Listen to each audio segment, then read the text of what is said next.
I was 18 years old when I got married. I belonged to a very conservative family, a Baloch family, where good daughters never say no to their parents. My father wanted me to get married, and all I said was, if that makes you happy, I'll say yes. And of course, it was never a happy marriage. Just about after 2 years of getting married, about 9 years ago, I met a car accident. Somehow my husband fell asleep and the car fell in the ditch. He managed to jump out, saved himself. I'm happy for him. But I stayed inside the car and I sustained a lot of injuries. The list is a bit long. Radius ulna of my right arm were fractured. The wrist was fractured. Shoulder bone and collarbone were fractured. My whole rib cage got fractured. But that injury that changed me and my life completely was the spine injury. Many people came to rescue. They gave me CPR. They dragged me out of the car. And while they were dragging me out, I got the complete transection of my spinal cord. Those 2.5 months in the hospital were dreadful. I was at the verge of despair. One day, doctor came to me and he said, well, I heard that you wanted to be an artist, but you ended up being a housewife. I have a bad news for you. You won't be able to paint again. Next day, doctor came to me and said, your spine injury is so bad, you won't be able to walk again. I took a deep breath and I said, it's all right. Next day, doctor came to me and said, because of your spine injury and the fixation that you have in your back, you won't be able to give birth to a child again. That day, I was devastated. I started to question my existence. Why am I even alive? So what kept me going was, one day I asked my brothers, I know I have a deformed hand, but I'm tired of looking at these white walls in the hospital and wearing these white scrubs. Bring me some colors, bring me some small canvas. I want to paint. So the very first painting I made was on my deathbed, where I painted for the very first time. What an amazing therapy it was. Without uttering a single word, I could paint my heart out. I could share my story. People used to come and say, what lovely painting. So much color. Nobody could see the grief in it. Only I could. And that day I decided that I'm going to live life for myself.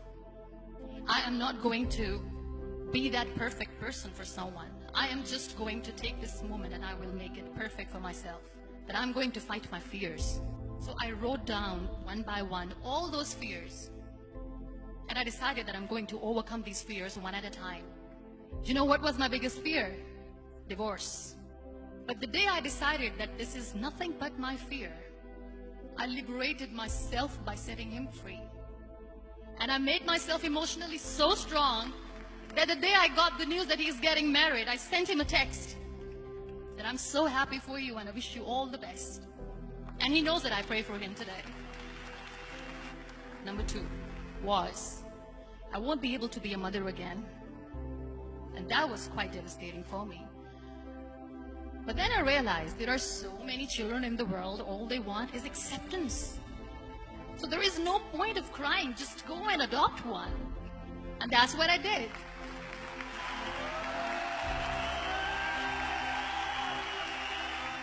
I gave my name in different organizations, different orphanages, and I waited patiently. 2 years later, I got this call from a very small city in Pakistan. I got a call and they said, are you Muniba Mazari? There is a baby boy and would you like to adopt? I could literally feel the labor pain. I said, yes, yes, I am going to adopt him. I am coming to take him home. And that day, I was 2 days old, and today he's 6. You know, when you end up being on the wheelchair, what's the most painful thing? People think that they will not be accepted by the people because we, in the world of perfect people, are imperfects. So I decided to appear more in public. I started to paint. I have done a lot of modeling campaigns. I decided that I'm going to join the national TV of Pakistan as an anchor person. I became the National Goodwill Ambassador for UN Women Pakistan, and now I speak for the rights of women, children. I was featured in BBC 100 Women for 2015. I'm one of the Forbes 30 under 30 for 2016. So when you accept yourself the way you are, the world recognizes you. It all starts from within. We have this amazing fantasy about life. This is how things should work. This is my plan. It should go as per my plan. If that doesn't happen, we give up. I never wanted to be on the wheelchair. Never thought of being on the wheelchair. This life is a test and a trial, and tests are never supposed to be easy. So when you're expecting ease from life, and life gives you lemons, then you make the lemonade, and then do not blame life for that. It is okay to be scared. It is okay to cry. Everything is okay, but giving up should not be an option.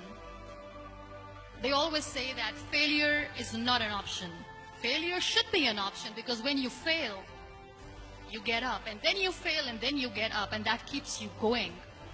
Embrace each and every breath that you are taking. Celebrate your life. Live it. Don't die before your death. Real happiness lies in gratitude. So be grateful, be alive, and live every moment.